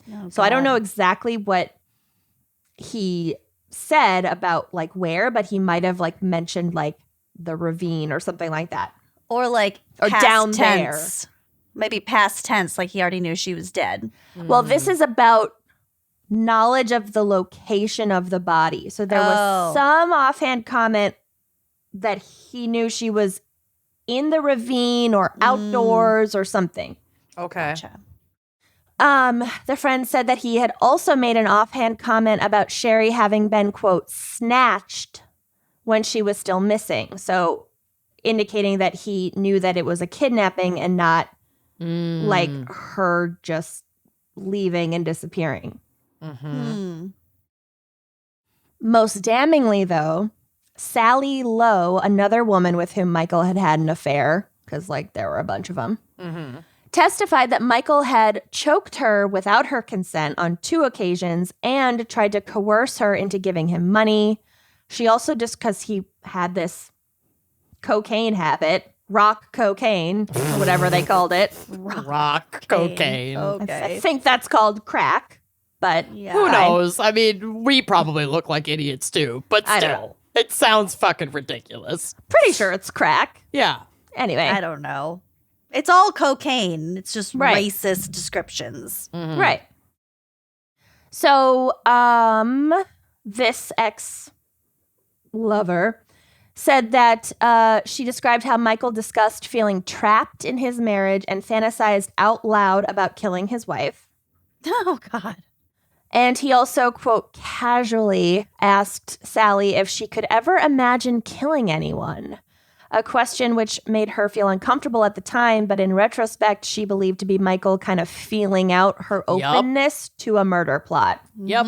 So he had this 1,000%. fucking thing planned and waited until he found a mistress that was going to go along with his ideas. Yeah, he kind of groomed her. Yeah. It wasn't because he liked Diana more and wanted to be with her. It was because he could she agreed to do this. So Michael was also convicted and avoided the death penalty, but a judge sentenced him, thank goodness, to life in prison without parole. Both Diana Haun and Michael Daly are still serving out those sentences. So they're still in prison. Bam. Yeah. And that is my case. So don't What a use case. an interesting colored pen. Don't use checks ever. Ever. And don't kill anybody, especially not for a man. Right? They're not worth it. No. They just aren't. And so now, because of this selfish prick, these two children, who now are grown, but they Lost their mom. And their For no dad. fucking reason. And Sherry lost her fucking life. Yeah. And her best days. Ugh. Yeah. God, that's like the most egregious part. He stole her fuck days. Yep. Not fuckable, because we're all fuckable until we're dead in the ground, damn it. But Your late teens, early Her 20s. high energy fuck years. yes. Ugh. Took him right out from under the poor gal. It isn't right. It's not right. So that's my case. Wow. Nice job. What a ride. Yeah. Are you folks ready for my case? I hope so. I have no idea what the This- direction is. This story is wild. I also had to cut a lot of it out because it could literally be its own full season of a podcast. Okay. So if there are plot holes, Roll with it. roll with it. Google can fill them. Okay. Got it.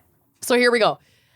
Christian Gerhartsreiter, Ooh, gluten-free? gluten-free, was born in Germany on February 21st, 1961. It was the 60s. His parents were hardworking creatives, his father a landscape painter, and his mother a seamstress.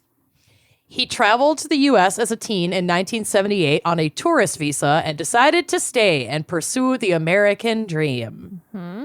He was living in San Marino, California in the 80s under the name Christopher Mountbatten Chichester. Wow. Some grandiose imaginings there. Yeah. And claiming to be a movie producer and connected to royalty by blood. There you go. Specifically the nephew of British statesman Lord Mountbatten. Good Lord. He rented a guest house from a woman named Dee Dee Sohus, and she lived in the main house with her adult son John and John's new wife Linda. So Dee Dee and her son and daughter-in-law are all living together in the house, and Christopher is in the guest house. Got it. The young married couple were in their 20s. Linda was an artist who painted fantasy creatures, and John was a computer technician. Fantasy creatures. So many people Yeah. are just living off of their art. It's Love it. it's the 80s. Or lying about living off of their art. These people are not lying about living off Yeah. of their art. This woman The is other not. guy is. Yeah. Young and newly married, living at home with mom was not ideal, and the couple were working hard to find jobs and move out of the house. Linda told friends and family that she and John had landed a job interview in New York with a company that wanted to hire them both for different positions. Ooh. The couple boarded their 6 cats, so they're living with mom and 6 cats. That's not going to fly in New York. No, they boarded the cats and left town. And that was the last anyone ever saw of John and Linda Sohus. Oh, no. Or it might be Sohus, but I'm not sure. Several weeks later, her beloved cats abandoned. Linda's friends and family started receiving postcards, but not from New York. The postcards were coming from Paris, France, and seemed to be written by Linda, but she had never gotten a passport, and nobody could reason why she and John would leave all of their possessions behind, including, obviously, the cats, but Linda's art portfolio and paints, her literal livelihood that she never traveled without. Jeez. But there was no solid evidence of a crime. And when Dee Dee claimed that a, quote, secret source had told her they were on, quote, a special mission and were fine, people just kind of let it go. Oh, no. Oh, no. Special mission. It's never a special mission. And it's It's never a never special mannequin. mission. No. Meanwhile, it's now 1985, and Christian/Christopher decides to leave California and move east right after John and Linda disappeared. He makes his way to Greenwich, Connecticut, and assumes the name Christopher Crow. Is it With so a- easy to just assume a name? In the 80s. Yeah, I guess. Yeah. And also, you can't Not pull anymore. that Mountbatten shit in Greenwich because people fucking know their royals in Greenwich, let me tell you. You're like, Correct. really? No pulling the royal wool over their eyes. Right. So with a fake social security number in hand, he steps into his new identity and wiggles his way onto Wall Street, landing jobs at multiple firms. Honestly, sounds... To be as successful as a mediocre white man. Yeah, Seriously. just no background, Just no show up. knowledge, no skills, just confidence and a fake social. Yeah. Wiggling your way onto Wall Street. I'm also currently watching the new Shonda Rhimes show on Netflix, like making Anna or whatever. Inventing Anna. It's so good. It's really good, but this has like Inventing Anna vibes a little bit. okay. Yeah, Okay. The we German- covered that case, I'm pretty sure. I think so. Maybe for a live show, but I know that Didn't we we've do covered it maybe for identity theft crimes or something? I thought we did it for a live show. Yeah. Maybe. I don't know. We've but covered Anna Delvey. It's crazy.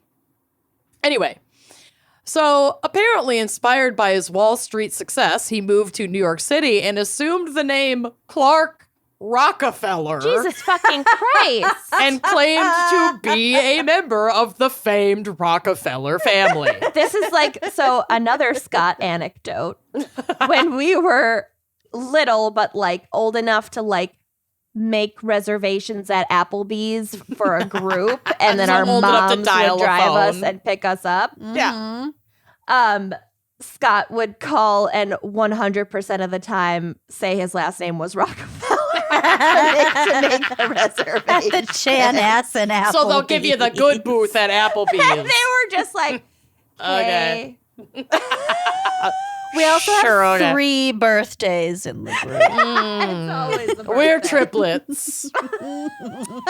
So he was pretty of the convincing. famed Rockefeller triplets. Of the famed, we're distant Of the Rockefeller. Minnesota Rockefeller. Yes. A lot of oil here. The Minnetonka Rockefeller. Oh, good God.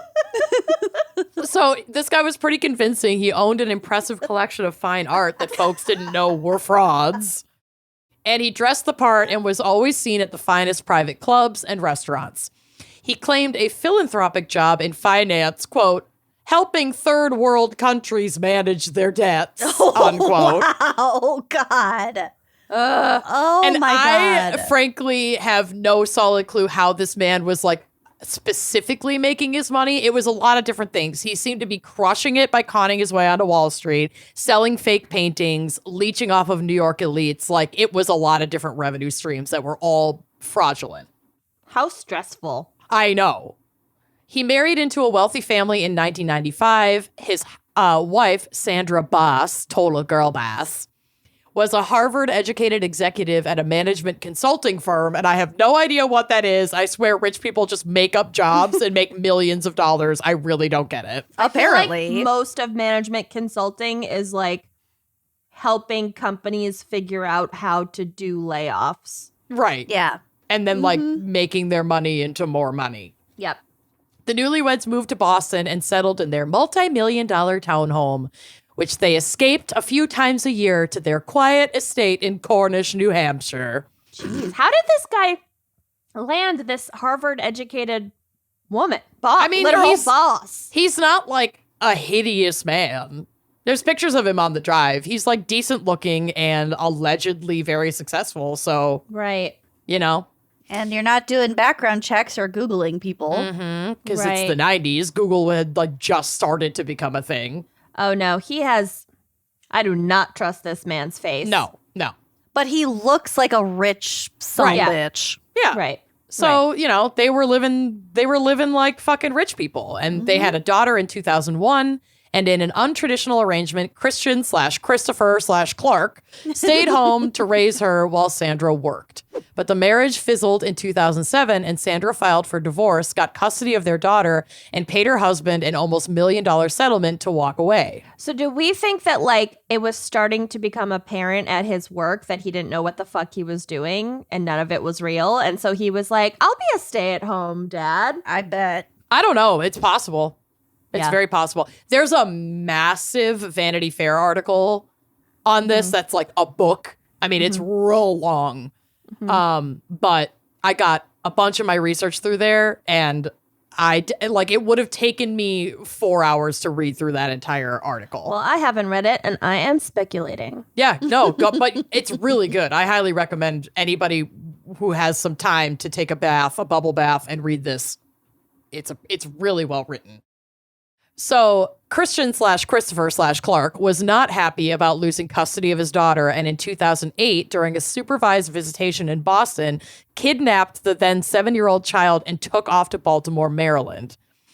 Wikipedia mentioned that he had a getaway driver, and he literally ordered the guy to drive as the social worker supervising the visit was clinging to the car. It was dramatic. Oh, my God. Holy shit. That's the thing about these con men is that they are narcissists. And they have no boundaries, and they will break any law. Extreme shit. They will try to get away with anything because at this point he hasn't really been punished or caught for. I see it. I like it. I want it. I got it. It's like Donald Trump. It's like he's never had a consequence in his entire life, so he will try to single-handedly end democracy and the American democratic experiment. Because why not? Yeah. And so this guy takes off to Baltimore, where he had established a home and a new identity as Chip Smith, yacht captain. What is with the C names? Does he just have a lot of shit monogrammed? Maybe. I don't know. He really likes those sounds. Jesus. You can't make this shit up. Chip Smith. Jesus Christ. Yacht captain. Yacht captain. So Captain Ron. yeah, pretty much. So this is a quote from that Vanity Fair article. Quote, Boston police were entering Rockefeller's name into national databases and finding nothing. They contacted his ex-wife, Sandra, to ask her some questions. Can you please give us his driver's license number? An officer asked her. She said he didn't have one. Do you know if Clark has a social security number? No. Is he on your tax returns? No. What the fuck? So they filed separately, I guess, which married couples can do that. But his credit cards were on her accounts. His cell phone number was under the name of a friend. Why? Good. I mean, we know why. Yeah. But to each of the investigators' questions about her ex-husband's identification papers, Boss responded in the negative. He didn't have any identification at all, end quote.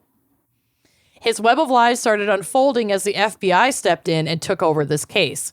Fingerprints revealed his true identity, Christian Gerhartsreiter, and releasing his photo brought in calls from all over the country revealing his long web of lies and assumed identities, including way back in California, where he had previously been questioned as Christopher in the disappearances of John and Linda Sohus. I'm sorry for the Sohuses, but I had already lost the plot and forgot that they had disappeared. I'm so sorry. Oh, no. This is there's a lot going on. on. So much going on. And like I said, I cut so much stuff because I was like, this will not have a linear plot if I keep it all in. I also do blame that wife for not piecing together the fact that it's a willful ignorance, IMO. No identification. Yeah. Super rich people, they just, I don't know. I lose could track definitely of money steal and Zach's identity. Like, I have all of his info, and he doesn't have any of mine. Give me but 5 I minutes. have mine. Mm-hmm. Yeah. Actually, when you were reading that, I was like, do I have Corey's social media? Does Bill have a driver's license? I've never seen it. I have seen it because he likes to show me the differences in his insane driver's license photos, so I've seen it. But yeah. But what Chris, Chip, Clark, Christian didn't know. Let's call him Chachi. Chachi. Was Yeah, that Captain. at the home he used to live in California, the owner Dee Dee had died in 1995 and the property had been sold. And the new owners of the property had broken ground on a pool in the backyard. And as crews were digging, found more than just dirt. Human remains. 6 cats. The American dream, 6 besides cats. just having a pool, is finding. Human remains while you're digging your pool. Yeah, that is kind of a dream. Should I get a pool? No. At the time, DNA technology was not advanced enough to officially confirm the remains because they were dug up in the mid-90s. But by the early 2000s, it could be made official. The remains belonged to Jonathan Sohus. Only Jonathan Sohus. So Linda, Not there. still not there. Oh. Their disappearance had been featured on Unsolved Mysteries, and Vanity Fair recounts the episode saying, quote, in early 1985, according to the program, John and Linda told friends they had landed an important job with the U.S. government satellite program. Although they were sworn to secrecy, Linda let it slip to a friend that they both had to report immediately for duty in New York, but that they would return to San Marino in 2 weeks to pick up their things. 8 weeks later, since there had not been a word from them, Linda's sister called Dee Dee Sohus for an explanation. Unsolved Mysteries recreated a scene of Dee Dee in a pink house coat with a drink in her hand, grabbing Amanda. grabbing the phone and curlers. slurring in a half whisper. John and Linda went to Europe on a top secret mission for the government. Okay. They did Dee Dee dirty. But Dee Dee was also a mess from what I read. I just didn't want to drag her Sounds too like much through it. the mud, but she had a pretty severe drinking problem, and I don't think she really had much of an idea what the fuck was going on. She was taking a lot as accepted fact. Yeah. So she told police who had been contacted by Linda's family that she had a, quote, source. This source was giving her updates on her son and daughter-in-law who, except for 2 postcards purportedly from Linda and postmarked Paris, France, were never heard from again. 5 months after their disappearance, Dee Dee Sohus filed a missing persons report on the couple, suddenly wise to her so-called source. Quote, he's gone too, she told the police, just disappeared. So she realized that the source was Christian, Christoph. Chachi. Yeah, And Captain. it was likely Chachi. I mean, it's not even just likely, this is what happened. He fucking made up this job Yeah. and Lured them.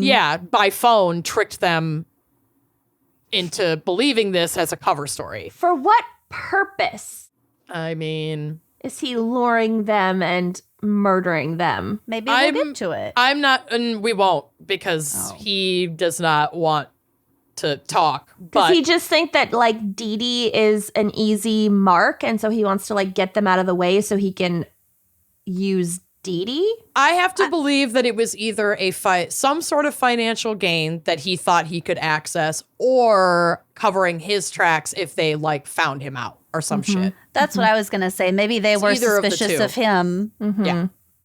And So Robert Stack of Unsolved Mysteries tells the TV audience, quote, according to Dee Dee, the mysterious contact was none other than her guest house tenant, Christopher Chichester.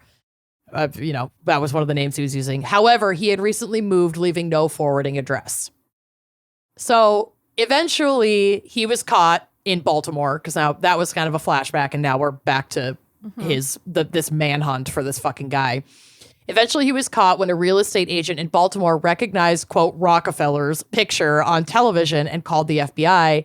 The agent said he'd sold someone resembling the man on the wanted poster a carriage house in Baltimore for $432,000, which he'd paid for in cashier's checks. So he basically just paid cash. That's a pretty nice Carriage property house. for that year. Mm-hmm. Yeah, Jesus. Yeah. Well, he's a Rockefeller. He's Chip Smith, yacht captain. She said he'd identified himself as Chip Smith and his daughter as Muffy, not her name. He And- loved the whole waspy East Coast. Uh-huh. Yeah, he loved it. Muffy. Said he was a single parent and a ship's captain, and he was relocating from Chile. But not true. So they fucking got him. While serving time for kidnapping his daughter, Christian/Christopher/Clark/Chip was now charged with the murder of Jonathan. At this point, the evidence. I'm not Captain. sick of it yet. It's so good. It'll never stop being funny. Chip Rockefeller, Smith, yacht captain. At this point, the evidence of his connection to Jonathan's murder was mostly circumstantial, but it was definitely compelling enough for a conviction, including the most compelling evidence of items at the burial site linking Christian to the crime. So there were like possessions of Christians that were also buried like near the remains. I feel like a good enough lawyer could have cast enough doubt Maybe. to make people think it might have been Dee Dee, but like, Well, and that they tried or that. Linda. Yeah, that's really what they tried. They tried to put it on Linda, who still hasn't been found. So the postcards allegedly from Linda from Paris were analyzed, and there were differing opinions on who had written them. The prosecution alleged that Christian had written them himself or had Linda write them under duress. So I this forgot what our topic was. I know, until right? Just now. So this is from a blog written by one of the handwriting experts that testified in this case. Her name is Sheila Lowe, and she wrote, quote, "As a forensic document examiner, I'm sometimes called for an opinion when handwriting is in the news. Frank Girardeau, a reporter for the Pasadena Star, contacted me and asked what I thought of this case. He supplied me with the handwriting known to be Linda's for my examination. At first glance, they appeared quite different. People have different ways of writing, so I asked for and got additional exemplars. I made a direct comparison of letter designs and combinations, punctuation, and specific words and found strong similarities between them. Dateline NBC called, and I spent 6 hours with reporter Mike Taibbi and a film crew at a fancy hotel in Pasadena explaining my opinion. When the episode aired, those 6 hours translated to about 90 seconds on screen. I feel you, girl. Damn, Been fucking there. showbiz, baby. Yeah, that's showbiz, is literally what she wrote in her blog. Much later, I learned Hollywood style. That's showbiz. Much later, I learned that Linda's friends and an LA County Sheriff's document examiner agreed with me that the handwriting on the postcards was hers. On April 3rd, 2013, I was called to testify in front of a TV camera in the trial of Christian Gerhartsreiter for the murder of Jonathan Sohus. I spent about 10 minutes on the witness stand, a record. The prosecutor had 2 questions. Quote, "It's your opinion that Linda Sohus wrote the postcards?" "Yes." "Do you know how the writing came to be in the postcards? Or on the postcards?" "No," she said. He might have had a gun pointed at her or any number of things. The defense's theory of the case, despite all evidence pointing strongly at their client, was that Linda had killed her husband and disappeared, but Gerhartsreiter, who never once looked up from his notes while I was testifying, was found guilty and sentenced to 27 years. So on August 15th, 2013, Christian Gerhardsreiter, yacht captain, was given the maximum sentence of 27 years to life. After he was convicted, he fired his lawyers and represented himself during the sentencing phase. Always a good idea. Fucking the narcissist, you can't resist it. It's a legit condition. It's straight, it is. It's Very straight up is. predictable. You're like, you're gonna represent yourself at some point. Yeah. He maintained his innocence during the sentencing hearing and said, quote, "I want to assert my innocence and that I firmly believe that the victim's wife killed the victim. But be that as it may, once again, I did not commit the crime of which I stand accused." I did, however, defraud lots of people Lot of and people. also kidnap my child. Listen, I may have smoked a bunch of crack. I I didn't kill anybody. choked my girlfriend. Oh, God. Yeah. His sentence was reduced on Not a appeal good in guy. 2015 from 27 years to life to 26 years to life. Shaved off a year? Oh. He will be eligible for parole in December of 2029 when he will be 68 years old. Too soon. This man could do a lot of damage at 68. Oh, yeah. A parole hearing is currently scheduled for November of 2028, and to this day, Linda has never been found. That's horrifying. Yeah. I mean, it is in my opinion, she is dead, and they just haven't found her remains. Yeah. I don't think there's any fucking way. I think it's very likely that he killed Jonathan first and kept her alive to keep the ruse, to write the letters and keep the ruse going, and then A dispose little of her. while. Yeah. And then And- something happened, and then he only got 2 postcards Yep. done. And it's not like she needed to go to Paris. You No. just have her write it. you could Well, even precisely. forward them to someone in Paris and have them sent back here. It's Pretty just much. like- I mean, it could be or 100 he got a different fake things. social security number, social security card. He could get a fake stamp from a different Yeah. country. or, you know, he could have gotten Linda a fake passport, or she was, unfortunately, I think she wrote the letters in the States and Under duress. and then was unfortunately killed. And then I think either he went to Paris or because, you know, he had fucking passports and He's European. he's European. He's a So Rockefeller. He's a literal Rockefeller yacht captain. So I think he went over there for a little while to get the heat off of him, sent the letters, came back and established himself on the East Coast. That's personally what I think happened. That makes sense. But Yikes. yeah. Poor Linda. Isn't that wild? Read it's that. so the- sad. The links, obviously, for our sources are always on our website. But like, when you get time for a glass of wine and a nice long read that Vanity Fair article. It's bonkers. It's so well written. Mm-hmm. And very detailed. So it can go over all the things that I could not include. But yeah. Cool. But that's my case. Well done. Nice work. So crazy. All This right. is such a good episode. Yeah, I know. I love this episode. Love it, Handwriting love it, is love it. Fascinating. Yeah. Well, thank you to our fan picker Anonymous. Yeah. Thank Yeah. you. And remember the Yavapai Humane Trappers and Trackers. Follow them on Facebook. They post some cute shit. check love out their it. website. We all want to reunite loved pets and their owners. Yeah. All right. Well, thanks for listening. We will see you next week. Bye-bye.